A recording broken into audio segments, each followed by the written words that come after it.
Mahirap. Para sa akin, katulad sa nangyari ngayon, nilalabas ng gobyerno natin na gusto nilang palitan itong ating mga traditional jeepney. Talagang sa totoo lamang, masakit man tanggapin. Pero hanggang sa ngayon, pinaglalaban pa rin namin yan.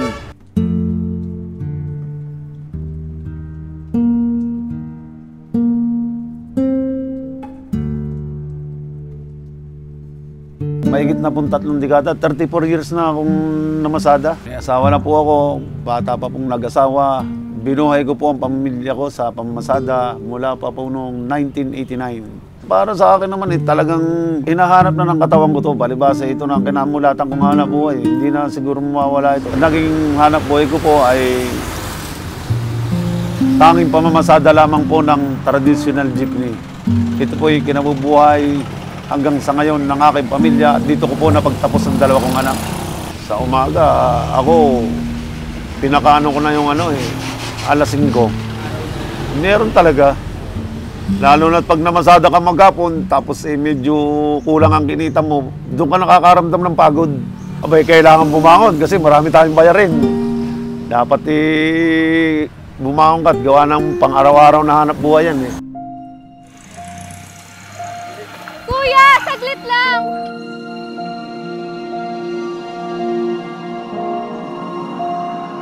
Di nga nakaabot Oo, sige na.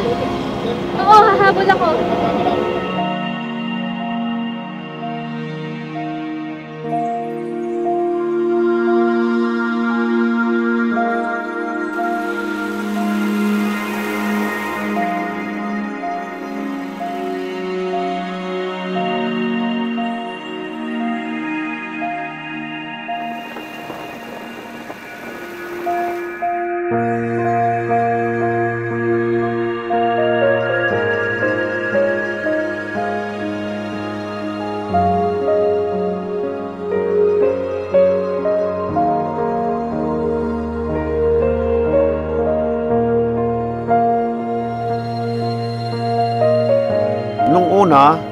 Nung wala pang mga modern, inaabot kami dyan ng mga 12 hours.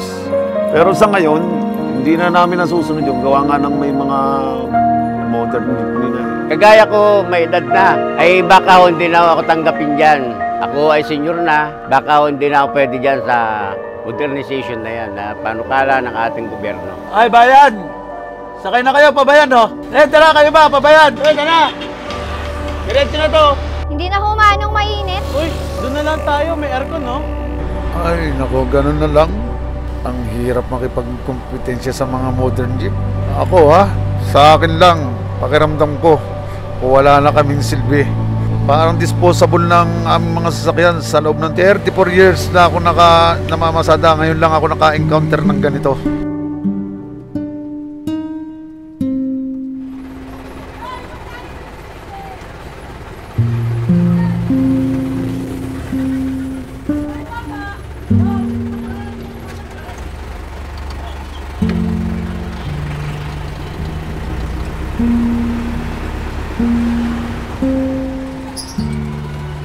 Naku, Neng, di na ako namamasada . Gagarahin na ako. Ganun po ba? Sige po. Ay, hindi ko sukat akalain na sa ganitong pagkakataon pala ay kailangan pa rin kaming mga driver ng mga commuters. Mahirap makipagkompetensya sa mga modern jeep pero hindi naman sila ang kalaban namin dito. Masarap sa pakiramdam ng isang commuter na wala nang masasakyan sa ganitong oras ay maihahatid pa namin siya sa kanyang patutunguhan.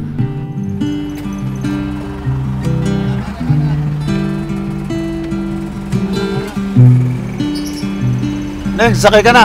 Naku, maraming salamat po Wala na po kasi talaga akong masakyan Para sa akin, sana naman kinamulatan na natin lahat itong traditional jeepney ay dapat itangkilikin ng bawat isang Pilipino ito dahil ito naman talagang gawang Pilipinas. Kuya, bayan Itong po. mga traditional jeepney, sa katulad ko nga, ikinabuhay ng pamilya ko to na pagtapos kong, hindi lang ako, nag-jeepney driver sila.